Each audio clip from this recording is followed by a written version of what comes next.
আসসালামু আলাইকুম। নাফিসা তাবাসসুম স্বাগত জানাচ্ছি এনটিভির সকালের খবরে। ক্রাউন সিমেন্ট শিরোনাম দেখছিলেন, এবারে পুরো খবর। ইসরায়েলের অব্যাহত হামলায় ইরানের রাজধানী তেহরানে অবস্থানরত প্রায় ৪০০ বাংলাদেশি নিরাপত্তা নিয়ে উদ্বিগ্ন সরকার। এদের মধ্যে প্রায় ১০০ জন বাংলাদেশি দূতাবাসের সঙ্গে যোগাযোগ করেছেন, যাদেরকে নিরাপত্তে সরিয়ে নেওয়ার কাজ শুরু হয়েছে। মঙ্গলবার বিকেলে ঢাকায় এক সংবাদ সম্মেলনে ভারপ্রাপ্ত পররাষ্ট্র সচিব রুহুল আলম সিদ্দিকী এ তথ্য জানান। তামজিদ সুমনের রিপোর্ট। ইরান ইসরায়েল যুদ্ধ পরিস্থিতি এবং প্রবাসী বাংলাদেশিদের নিরাপত্তা বিষয়ে সংবাদ সম্মেলনের আয়োজন করে পররাষ্ট্র মন্ত্রণালয়। মন্ত্রণালয়ের ভারপ্রাপ্ত পররাষ্ট্র সচিব রুহুল আমিন সিদ্দিকী জানান, তেহরানে বাংলাদেশের দূতাবাসে কর্মরতরা ভয়ঙ্কর হুমকির মধ্যে আছেন। ইরানে ২০০০-এরও বেশি বাংলাদেশি বসবাস করছেন, যার মধ্যে তেহরানেই আছে প্রায় ৪০০ বাংলাদেশি। ব্রিফিংয়ে জানানো হয়, এরই মধ্যে সেখানে বাংলাদেশ দূতাবাসে কর্মরতদের নিরাপদে সরে যাওয়ার পরামর্শ দেওয়া হয়েছে, যাদের মধ্যে ১০০ জন বাংলাদেশিকে নিরাপদে সরিয়ে নেওয়ার ব্যবস্থা করা হয়েছে বলেও জানান ভারপ্রাপ্ত পররাষ্ট্র সচিব। ইমিডিয়েট পদক্ষেপ হচ্ছে যে তাদেরকে আমরা তেহরান থেকে সরিয়ে যেখানে যত দূরত্বে গেলে নিরাপদে থাকতে পারবে আমরা সেই দূরত্বে তাদের বাসস্থান ভাড়া করে সেখানে আমরা রাখবো। আমরা ওই ১০০ জনের মতো বাংলাদেশি যারা আমাদের সাথে যোগাযোগ করেছে তেহরানে আছে, তাদেরকে সহ আমাদের দূতাবাসে যত পরিবার আছে তাদেরকে নিরাপদ স্থানে সরিয়ে নেওয়ার জন্য সকল ব্যবস্থা সম্পন্ন করব। যুক্তরাজ্যের পক্ষ থেকে প্রধান উপদেষ্টার সফরটিকে সরকারি সফর হিসেবে আপডেট করা হবে বলে জানানো হয়েছিল, তবে শেষ পর্যন্ত কোনো কারণে যুক্তরাজ্যের প্রধানমন্ত্রীর সাথে বৈঠক সম্ভব হয়নি জানিয়ে এর ব্যর্থতার দায় স্বীকার করে রুহুল আলম সিদ্দিকী বলেন, ব্রিটিশ প্রধানমন্ত্রীর সাথে মিটিং না হলেও সফরটি সফল হয়েছে। আমরা শেষ পর্যন্ত আমাদের প্রত্যাশা ছিল যে এই বৈঠকটি হবে। ব্রিটেনের প্রধানমন্ত্রীর সাথে আমাদের মাননীয় প্রধান উপদেষ্টার কেন সাক্ষাৎ হয়নি সেটার দায়ভার কার উপরে? নিঃসন্দেহে আমরা যেহেতু এই সফর পরিচালনার অংশ ছিলাম, সুতরাং কিছুটা তো দায়ভার আমাদের উপরে আসেই। ভারপ্রাপ্ত পররাষ্ট্র সচিব জানান, মধ্যপ্রাচ্যে শান্তি বজায় থাকাটা বাংলাদেশের জন্য ভীষণ জরুরি। যুদ্ধবন্ধে এর মধ্যেই ঢাকার পক্ষ থেকে জাতিসংঘের প্রতি আহ্বান জানানো হয়েছে বলেও জানান তিনি। Tamjid Suman, NTV news, Dhaka. সংবিধানের ৭০ অনুচ্ছেদ এবং সংসদে ১০০ নারী আসন ইস্যুতে রাজনৈতিক দলগুলো একমত হয়েছে, তবে দ্বিকক্ষ বিশিষ্ট সংসদ, ক্ষমতার ভারসাম্য, প্রধান বিচারপতির নিয়োগ প্রক্রিয়া সহ আরও কিছু বিষয়ে আলোচনা চলবে বলে জানিয়েছেন অধ্যাপক আলী রিয়াজ। মঙ্গলবার রাজধানীর ফরেন সার্ভিস একাডেমিতে রাজনৈতিক দলগুলোর সাথে দ্বিতীয় ধাপের বৈঠক শেষে ব্রিফিংয়ে তিনি একথা জানান। বৈঠকে বিএনপি, এনসিপি সহ বেশিরভাগ দলের প্রতিনিধি উপস্থিত থাকলেও অংশ নেয়নি জামাত। ফাহাদ মোহাম্মদকে সাথে নিয়ে রিপোর্টে আরও জানাচ্ছেন কায়কবাদ মাহমুদ। রাষ্ট্রের গুরুত্বপূর্ণ সংস্কার সুপারিশ নিয়ে রাজনৈতিক দলগুলোর সাথে দ্বিতীয় ধাপের বৈঠকের আয়োজন করে জাতীয় ঐকমত্য কমিশন। কমিশনের সহসভাপতি অধ্যাপক আলী রিয়াজের সভাপতিত্বে বৈঠকে উপস্থিত ছিলেন প্রথম গঠিত ৫ সংস্কার কমিশনের প্রধান। দিনব্যাপী বৈঠকে বিএনপি সহ অনেকগুলো দলের প্রতিনিধিরা অংশ নিলেও সভায় জামাতের কাউকেই দেখা যায়নি। আজকে ওনারা উপস্থিত ছিলেন না, কিন্তু আগামীকাল থেকে তারা উপস্থিত থাকবেন। আমরা বৈঠক শেষে ব্রিফিংয়ে আলী রিয়াজ জানান, মোট ৫টি বিষয়ে আলোচনা হয়েছে, যার মধ্যে 2 ইস্যুতে দলগুলো একমত, আর যেগুলোতে এখনো ঐকমত্য হয়নি তা নিয়ে আলোচনা চলবে। আশাবাদ জানান, রাজনৈতিক দলগুলোর আন্তরিকতা অব্যাহত থাকলে জুলাই মাসেই জুলাই সনদ হবে। ৭০ অনুচ্ছেদের বিদ্যমান বিধান পরিবর্তন করে অর্থ বিল এবং আস্থা ভোটের দলের পক্ষে ভোট দেওয়ার বাধ্যবাধকতা থাকবে, এর বাইরে আর কোনো বিষয় থাকবে না। জাতীয় সংসদের যে স্থায়ী কমিটিগুলো আছে সেগুলোর মধ্যে এই 4টি কমিটি সহ জনগুরুত্বপূর্ণ বিষয় সংক্রান্ত কমিটিগুলির সভাপতির পদ আসনের সংখ্যানুপাতে বিরোধী দলকে প্রদানের ব্যাপারে সকলেই একমত হয়েছেন। জাতীয় সংসদে নারীদের জন্য ১০০টি আসন স্থায়ীভাবে করার ব্যাপারে একমত হয়েছে সকলের। এর পদ্ধতি এবং প্রক্রিয়া নিয়ে আমরা আলোচনা করছি, এই আলোচনা অব্যাহত থাকবে। ব্রিফিংয়ে রাজনৈতিক দলগুলো তাদের অবস্থান তুলে ধরে। বিএনপি নেতা সালাউদ্দিন আহমেদ বলেন, বিএনপি ঘোষিত ৩১ দফার বাইরেও অনেক বিষয়ে একমত বিএনপি। আমাদের প্রস্তাবের বাইরে বহু প্রস্তাবে আমরা একমত হয়ে গিয়েছি। আলোচনা সেটা ঐকমত্য কমিশনের সাথে আলোচনা করলেই দেখবেন, এবং নীতিগতভাবে একমত হয়েছি, আংশিকভাবে অনেকগুলো একমত হয়েছি। জুডিশিয়ারির ক্ষেত্রে, অ্যাডমিনিস্ট্রেশনের ক্ষেত্রে, দুদকের ক্ষেত্রে এবং আরও অন্যান্য ক্ষেত্রে যেমন নির্বাচনী ব্যবস্থার ক্ষেত্রে বহু জায়গায় আমরা একমত হয়েছি যেগুলো আমাদের প্রস্তাবের বাইরে ছিল। তবে কিছু ক্ষেত্রে এখনো রাজনৈতিক দলগুলোর অবস্থানের ভিন্নতাও আছে। দুই কক্ষ বিশিষ্ট পার্লামেন্ট ক্ষমতার ভারসাম্য তৈরি করবে এবং সে কারণে দুই কক্ষের মধ্যে ক্ষমতার ভারসাম্য, যেটা নিয়ে এখনো পুরোপুরি আলোচনা হয়নি, সেই আলোচনাটা সামনে আমাদের করতে হবে। জাতীয় ঐকমত্য কমিশনের এই সংস্কার প্রস্তাবের ক্ষেত্রে যে 6টি প্রস্তাব দিয়েছিলেন, সেই 6টি প্রস্তাবের মধ্যে শুধুমাত্র পরবর্তী সংসদের উপর নির্ভর করার যে ইঙ্গিত পাওয়া গেছে বা বক্তব্যের মাধ্যমে, সেটি দ্বারা আমাদের কাছে মনে হয়েছে জাতীয় ঐকমত্য কমিশনের এই জায়গাটি আসলে আমাদের নিরপেক্ষতার জায়গা থেকে আমাদের মনে প্রশ্ন তৈরি হয়েছে। যদিও প্রধান উপদেষ্টার প্রেস সচিব জানান, প্রতিটি রাজনৈতিক দলই সরকারের অংশীজন, কোনো দলের প্রতি পক্ষপাতিত্ব নয়, বরং সম্পূর্ণ নিরপেক্ষভাবে কাজ করছে অন্তর্বর্তী সরকার। Kaikobad Mahmud, NTV news, Dhaka.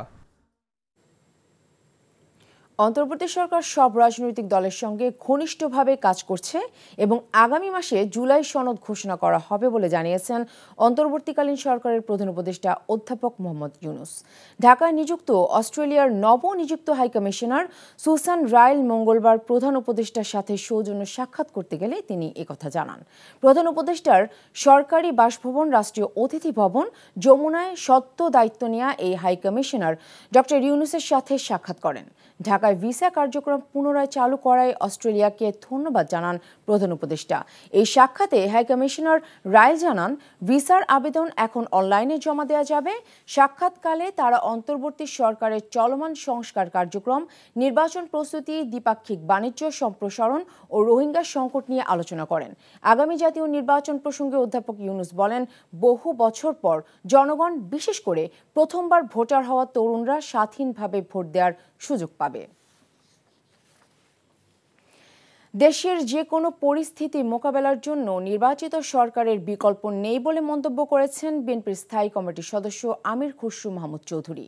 মঙ্গলবার বিএনপির গুলশান কার্যালয়ে বিএনপি নেতাদের সাথে ঢাকায় নিযুক্ত ব্রাজিলের রাষ্ট্রদূত পাওলো ফার্নান্দো ডায়াস ফেরেসের সঙ্গে বৈঠক শেষে তিনি একথা বলেন। নির্বাচিত সরকার থাকলে দুই দেশের মধ্যে সিদ্ধান্ত গ্রহণ দ্রুত ও সুবিধাজনক হয় বলে ব্রাজিল রাষ্ট্রদূতের সাথে বৈঠকে জানান বিএনপির এই নেতা। আমির খসরু আরও বলেন, বিএনপি দেশের রাজনৈতিক সংস্কৃতিতে পরিবর্তন চায়, যেখানে জাতীয় স্বার্থে সবাই ঐক্যবদ্ধ থাকবে। জাতীয় স্বার্থে ঐকমত্যের বাহিরে যাওয়ার কোনো সুযোগ নেই বলেও জানান তিনি। জাতীয় স্বার্থে যে জায়গাতে আমাদের ঐক্যমত্যের প্রয়োজন, সেই জায়গাতে আমরা জোর দিচ্ছি এবং বিশ্বের সংকটে যখন মোকাবেলা করতে হবে আমাদেরকে, সেখানে একটি জাতীয় ঐক্যমত থাকতে হবে। রাজনৈতিক কালচারে আমরা পরিবর্তন, সংস্কৃতি যেটা চাচ্ছি, একে অপরের প্রতি সহনশীলতা এবং অপরের সাথে ভিন্নমত পোষণ করেও তার প্রতি সম্মান জানানো, তার মতামতের প্রতি সম্মান জানানো, এই কালচারটা আমরা আনার চেষ্টা করছি। শপথ না হলে আনুষ্ঠানিকভাবে মেয়রের দায়িত্ব পালন করবেন না জানিয়ে ইঞ্জিনিয়ার ইশরাক হোসেন বলেছেন, জরুরি সেবা চালু রাখতে তিনি কাজ করে যাবেন। মঙ্গলবার দক্ষিণ নগর ভবনে সাংবাদিকদের কাছে কথা বলেন তিনি। এদিনও নগর ভবন মিলনায়তনে সভা করেছেন ইশরাক হোসেন। ঢাকা দক্ষিণ সিটি কর্পোরেশনের কিছু কর্মকর্তা কর্মচারী ও বিএনপির সাবেক কাউন্সিলর ও তার সমর্থকদের নিয়ে মতবিনিময় করেন তিনি। তবে এদিন সভায় গণমাধ্যমের প্রবেশে কড়াকড়ি আরোপ করা হয়। এর আগে ইশরাক হোসেন অভিযোগ করেন, রাজনৈতিক উদ্দেশ্য হাসিলের জন্য নিজের পছন্দের প্রশাসক নিয়োগ দিয়েছেন স্থানীয় সরকার উপদেষ্টা। শপথ আয়োজন না হওয়া পর্যন্ত আন্দোলন অব্যাহত রাখার কথাও জানান তিনি। রাষ্ট্রীয় মর্যাদায় শায়িত হলেন কিশোরগঞ্জের নিকলী উপজেলার বীর মুক্তিযোদ্ধা সকিনা বেগম। মঙ্গলবার বিকেলে আসরের নামাজ শেষে নিকলী উপজেলার গুড়ি ঈদগাহ মাঠে তার জানাজা অনুষ্ঠিত হয়। পরে প্রশাসনের পক্ষ থেকে গার্ড অফ অনার প্রদান করে পারিবারিক কবরস্থানে তাকে দাফন করা হয়। মঙ্গলবার বাজিতপুরের বড় মাইপাড়া গ্রামে বার্ধক্যজনিত কারণে মারা যান 92 বছরের সকিনা বেগম। গুড়ি গ্রামে জন্ম নেওয়া সকিনা নিঃসন্তান ছিলেন। মুক্তিযুদ্ধের আগেই মারা যান তার স্বামী। ভাগ্নি ফায়রুন্নেসার কাছে থাকতেন বৃদ্ধ সকিনা বেগম। মুক্তিযোদ্ধাদের দল বসু বাহিনীর ক্যাম্পে রাঁধুনির কাজ করতেন তিনি। কাজের ফাঁকে রাজাকারদের খবর সংগ্রহ করে জানাতেন মুক্তিযোদ্ধাদের। পাকিস্তানি বাহিনীর হাতে ধরা পড়ে কৌশলে সেখান থেকে পালিয়ে এসেছিলেন। সে সময় কুপিয়ে 5 রাজাকারকে হত্যা করেছিলেন সকিনা বেগম। মার্কেন্টাইল ব্যাংক অর্থনীতির খবর। পরীক্ষামূলকভাবে মুক্তা চাষ করে সাফল্য এসেছে গোপালগঞ্জে। ডিজাইন ও মানভেদে সারা বিশ্বেই এসব মুক্তার বেশ চাহিদা রয়েছে। ফলে জেলার অর্থনীতিকে সমৃদ্ধ করতে মুক্তা চাষ সম্ভাবনার নতুন দ্বার উন্মোচন করেছে। সার্বিক সহযোগিতা পেলে এ খাত থেকে বিপুল পরিমাণ অর্থ আয় করা সম্ভব বলছে জেলা প্রশাসন। গোপালগঞ্জ থেকে মাহবুব হোসেন সারমাতের পাঠানো রিপোর্ট। দেশীয় প্রজাতির মাছ ও শামুক সংরক্ষণ প্রকল্পের আওতায় ২০২৪ সালের সেপ্টেম্বরে কোটালীপাড়া উপজেলার ৬টি পুকুরে পরীক্ষামূলকভাবে ৭,৮০০ ঝিনুকে নিউক্লিয়াস পদ্ধতিতে টিস্যু প্রতিস্থাপন করে মুক্তা চাষ শুরু করা হয়। ১০ মাস পর এসব ঝিনুক থেকে প্রায় ১৭,৪০০ মুক্তা আহরণ করা হয়।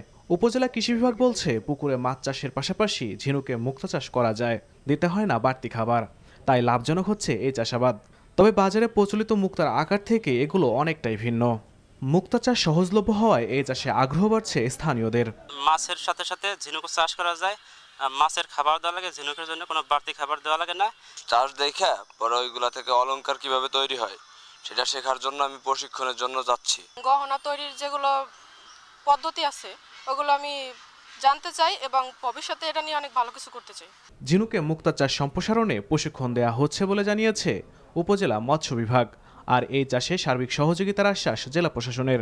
এই যে ঝিনুকের মুক্তা, এই মুক্তা থেকে কিভাবে উন্নত মানের গহনা তৈরি করা যায়, যেটা আমাদের দেশের ভিতরে না শুধু দেশের বাইরেও রপ্তানিযোগ্য, এই ধরনের প্রশিক্ষণের মাধ্যমে আমরা নতুন করে উদ্যোক্তা তৈরি করব। জেলা প্রশাসন এই বিষয়ে সার্বিকভাবে চেষ্টা করে যাচ্ছে যাতে স্থানীয় মৎস্যজীবী এবং যুব সম্প্রদায়ের মধ্যে মুক্তা চাষটি সাফল্যজনকভাবে এলাকার এবং দেশের উন্নয়নে অবদান রাখতে পারে। মুক্তা চাষ করে আর্থসামাজিকভাবে স্বাবলম্বী হবেন চাষিরা, এমনটাই প্রত্যাশা সংশ্লিষ্টদের। NTV news desk. অডিটদের ব্যর্থতায় দেশ থেকে ১৭ বিলিয়ন মার্কিন ডলার বা ২ লাখ কোটি টাকা পাচার সহজ হয়েছে বলে দাবি করেছে institute of cost and management accountants Bangladesh ICMAB। মঙ্গলবার রাজধানীর পল্টনে ERF মিলনায়তনে এক সংবাদ সম্মেলনে এই দাবি করেন প্রতিষ্ঠানটির সভাপতি মাহতাবুদ্দিন আহমেদ। তিনি বলেন, নিরীক্ষা দুর্বলতার সুযোগে ব্যাংক, আর্থিক খাত ও পুঁজিবাজার থেকে অর্থ হাতিয়ে নেওয়া সহজ হচ্ছে। মানসম্মত নিরীক্ষা হলে খেলাপি ঋণ ৪ লাখ কোটি টাকা ছাড়িয়ে যেত না। প্রতিষ্ঠানটির নেতারা জানান, দেশে অডিট প্রতিষ্ঠানের সংখ্যা প্রায় ৩,০০০, যেখানে নেপালে তা ৯,০০০ ও পাকিস্তানে ১০,০০০-এর বেশি অডিট প্রতিষ্ঠানের সংখ্যা রয়েছে। এই অবস্থায় কোম্পানি আইনে যেসব প্রতিষ্ঠানের CA এবং CMA প্রতিষ্ঠান অডিট করে না, তাদেরও নিরীক্ষার সুযোগ দেওয়ার দাবি করে ICMAB। এই ছিল সকালের খবরে। এই খবরের ভিডিও সহ আপডেট জানতে ভিজিট করুন NTV অনলাইন www.ntvvideo.com। এছাড়াও NTVর জনপ্রিয় সব অনুষ্ঠান ও খবরের আপডেট জানতে ভিজিট করুন আমাদের ইউটিউব ও ভেরিফাইড ফেসবুক পেজ। ধন্যবাদ সবাইকে।